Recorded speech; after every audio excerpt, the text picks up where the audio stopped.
Olá, tudo bem? Esse vídeo é sobre Ada Ionat e a história do mapeamento da estrutura atômica do ribossomo. Essa pesquisa foi desenvolvida por Ana Carolina Botelho, Daniela Souza, Igor Garcia e Matheus Moser. Eu sou Igor Garcia e vou fazer a introdução desse estudo de caso.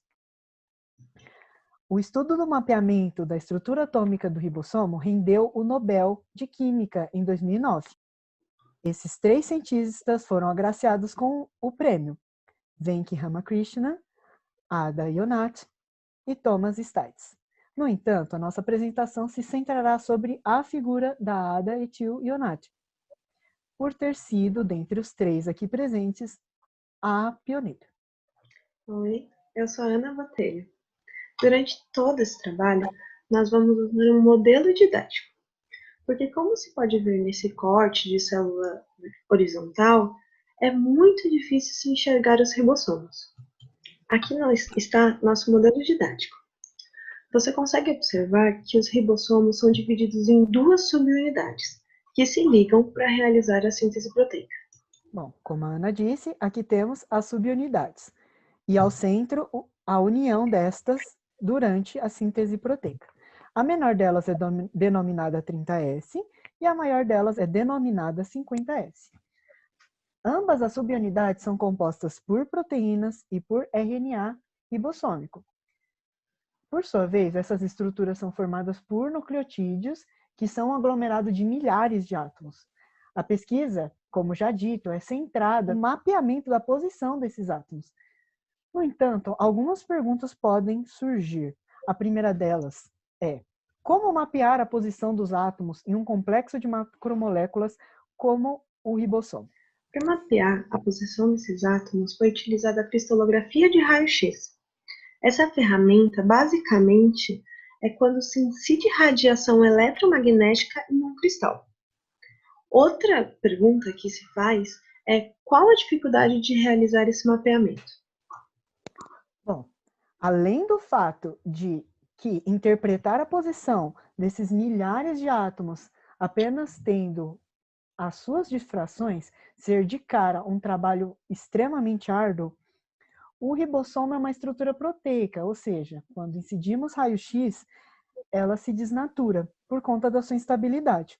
Aqui nessa foto vemos algumas publicações de 1980, da própria Ada Ionat, e aqui no detalhe temos algumas anotações de próprio punho com dados de cristalografia de raio-x. Temos aqui algumas difrações anotadas.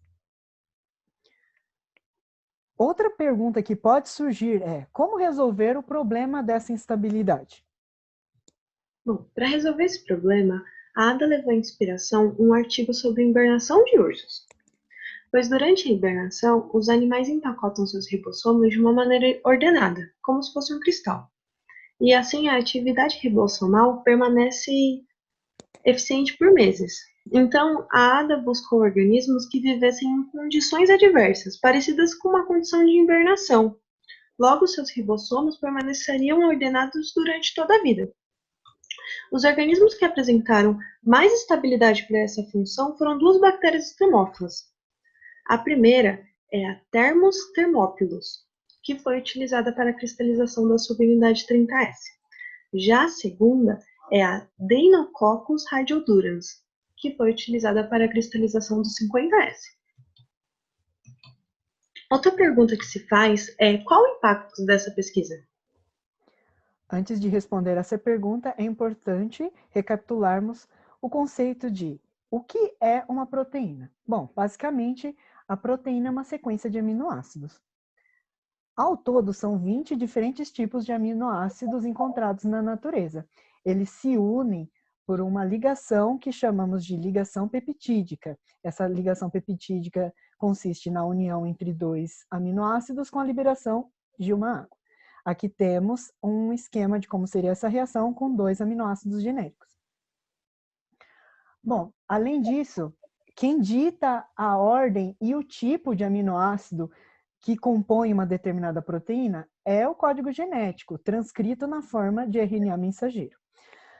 Aqui em cima, neste GIF, temos um recorte de um material didático produzido pela própria Adeonat, que estará disponível na íntegra, tanto na descrição desse vídeo, quanto num card que vai aparecer aqui em cima.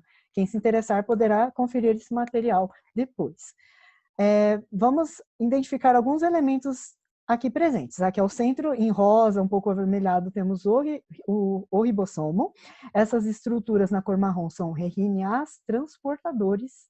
Essa fita colorida aqui em cima é o RNA mensageiro, carregando o código genético. Aqui também vemos, em azul, na ponta dos RNAs transportadores, aminoácidos, e aqui embaixo, uma proteína nascendo. Basicamente, o funcionamento disso é a entrada de um RNA transportador carregando um aminoácido proveniente do citoplasma aqui nessa extremidade esquerda, no denominado sítio A. Aqui ao centro, a gente vê o sítio P, para onde o RNA transportador é deslocado em seguida, onde acontece a ligação peptídica, que conseguimos verificar aqui. A ligação peptídica acontece e, passo a passo, a proteína vai nascendo, sendo deslocada para fora do ribossomo a partir de um tubo existente na subunidade 50S, que é essa região inferior. O RNA transportador é liberado, então, do ribossomo a partir do sítio E, que seria este terceiro. Bom, além da contribuição clara de que a pesquisa nos ajuda a compreender como esse mecanismo de síntese ocorre de forma aprofundada, também temos uma contribuição que nos demonstra o funcionamento de antibióticos. Nesse próximo GIF, podemos ver o agente de um antibiótico que se aloja no tubo por onde essa proteína sai. Isso impede que a síntese proteica se proceda, já que as proteínas são essenciais à vida. Uma vez que uma bactéria fica impedida de produzi-las, ela acaba morrendo. Depois de responder todas essas perguntas, a gente consegue entender com um pouco mais de profundidade a pesquisa em si. Ada, utilizando a cristalografia de raio-x, conseguiu mapear a estrutura atômica dos ribossomos de bactérias extremosas. Após isso, foi possível compreender com profundidade os mecanismos de síntese proteica e ação dos antibióticos. Olá, pessoal! Espero que todos estejam bem. Eu sou a Dani e hoje vou falar um pouquinho sobre a vida pessoal da Ada. Fizemos uma linha do tempo para explicar algumas fases de sua vida. Ada hoje em dia tem 81 anos e nasceu no dia 22/6/1939, em Gélula, Israel. Ela é filha de Ilei e Esther. Ada passou por grandes dificuldades até chegar na sua trajetória científica. A família de Ada morava em casas apertadas com várias famílias. Ela veio de uma família religiosa e de uma tradição em que era designado apenas as mulheres os afazeres domésticos.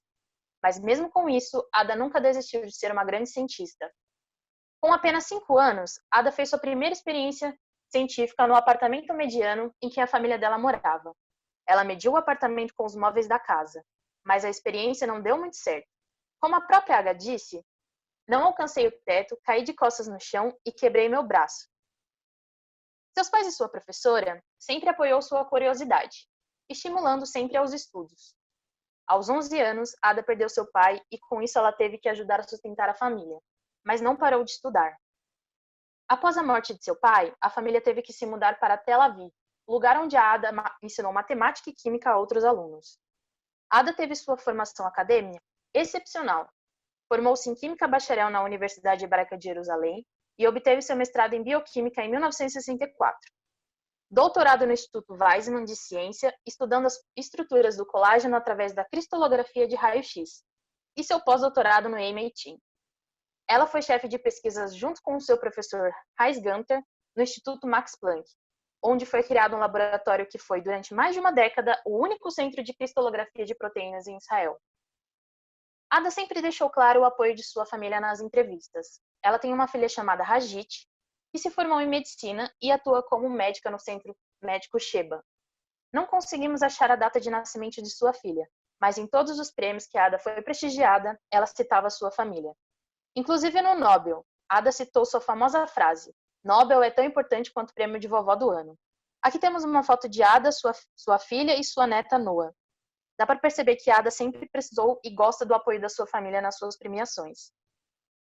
Antes de ganhar o Nobel, Ada ganhou muitos outros prêmios e distinções. Mas no dia 10 de dezembro de 2009, Ada ganhou o Prêmio Nobel de Química junto com outros 2 cientistas, pelo estudo da estrutura e função dos ribossomos. Nos doutorados honorários, atualmente, a professora Ada continua com seu trabalho no Instituto Weizmann e ocupa a posição de diretora no Centro Ellen Newton. Entre outras honras, a professora Ada é um membro das Academias de Ciências dos Estados Unidos, da Alemanha, Vaticano e Academia de Ciência e Tecnologia da Coreia. Olá, eu sou o Matheus. Como dito anteriormente, esses foram os vencedores do Nobel de 2009.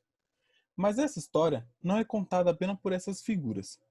O Prêmio Nobel contempla apenas 3 pesquisadores, o que gera muitas críticas a respeito da dinâmica de premiação. Vários outros pesquisadores contribuíram na construção desse desenvolvimento. Por exemplo, Harry Noller foi o primeiro a determinar estruturas de ribossomo com resolução próxima à atômica, entre 1999 a 2001. Joachim Frank utilizou o ribossomo como modelo experimental no desenvolvimento de uma nova técnica, denominada microscopia de crioeletrônica, e ele ganhou o Prêmio Nobel em 2017. Peter Moore introduziu Wenck e Thomas na pesquisa do desenvolvimento do ribossomo. Heinz Gunther foi o pioneiro no estudo da estrutura do ribossomo, junto com a Ada. Eles trabalharam junto no Instituto Max Planck, na Alemanha. Não seria possível o desenvolvimento se não fosse a ajuda de vários doutorandos e pós-doutorandos. No caso do Wenck, podemos citar 2 casos, o Bill Clement e o Brian Wimberly. Já o Thomas, podemos citar o Nenad Ben e o Donald Engelmann. A Ada teve apoio financeiro da Ellen Kimmel, sendo intermediada por Michael Sella, até então diretor do Instituto Weizmann. Também temos Ada Zenir e Ruth Miskin, que ajudaram a desenvolver um método de preparação do ribossomo cristalizado. Além desses, podemos citar muitos outros. Entretanto, é ingênuo pensar que as relações foram tão harmônicas, pois, como informado no livro de Wenck, houve uma corrida para a publicação dos artigos da pesquisa. Desde 1979, Ada trabalhava no Instituto Max Planck para cristalizar ribossomos e conseguir produzir amostras suficientemente boas para extrair dados antigos. Mas só em 1988 seu objetivo foi alcançado. E esse fato atraiu outros pesquisadores para essa área, e o grupo de Ada não estava mais sozinho. Em 1992, o grupo do Harry Noller mostrou fortes indícios que o ribossomo é uma ribosima, ou seja, sua atividade catalítica advém do RNA. Em agosto de 1999, o grupo de Wenck publicou a primeira estrutura de resolução média de subunidade 30S, seguido pelo laboratório de Noller, que determinou a estrutura do ribossomo completo com resolução próxima à atômica. Ada, em dezembro, também deu a sua contribuição sobre a estrutura da resolução média da subunidade 30S. Aqui vemos claramente uma corrida, visto que o grupo da Ada e do Wenck publicaram artigos sobre as subunidades da mesma bactéria. E existe uma componente na ciência que, caso algum trabalho similar seja publicado antes que outro, pode acontecer de o segundo acabar sendo publicado em uma revista de menor prestígio, até mesmo não sendo aceito para publicação, ou ser considerado plágio, cópia, e não tão interessante quanto a original. Nesse ponto, Ada pode ter sentido que seu tema de pesquisa foi, entre aspas, invadido. Até 2000, Thomas Wenck e Ada já tinham obtido resoluções mais próximas das estruturas dos ribossomos, isso é, abaixo de 4 angstroms, enquanto que Noller, em 2001, publicou um artigo ainda com resoluções de menor precisão média, 5,5 angstroms. Isso pode ter sido um dos fatores que justifica o fato de Noller não ter sido agraciado com o Nobel. E o fim da corrida foi Wenck, Thomas e Ada agraciados pelo Prêmio Nobel de 2009. Para finalizar, gostaríamos de agradecer ao José Otávio e ao Alexandre Bisson que possibilitaram o nosso contato com o George. Nós também queremos agradecer ao George Paulo de Souza, que nos forneceu informações de grandes relevâncias para a nossa pesquisa. Ao Wenck e Ada, que se disponibilizaram a responder as nossas dúvidas via e-mail. Também aos nossos colegas de curso, Gustavo Henrique e Luana Shimabukuro, por nos auxiliar na tradução dos e-mails. Agradecemos a você que nos assistiu até aqui. Um grande abraço.